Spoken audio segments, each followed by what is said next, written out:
Peki sen Dominik'e gittin mi? Zaten Dominik Oteller Bölge Müdürüyüm. Peki bizim bir Bilo Baba ile çok kısa bir oyunumuz var. Onu bir yapalım efendim. Ben nokta nokta diyorum. Bakalım dolduracak mı? Bir gün nokta nokta beni aradı. Kim aradı? Acun. Dedi ki Format düşünüyorum. Bilo Baba ocağına düştüm. Gel yardım et.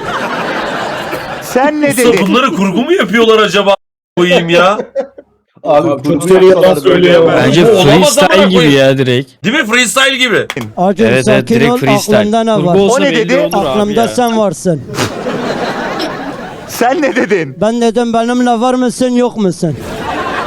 O ne dedi? Benimle böyle konuşma, varını yoğunu s**erim. Sen. O ne dedi? Benimle Olabilir mi böyle Mustafa? konuşma, varını yoğunu s**erim. Dur.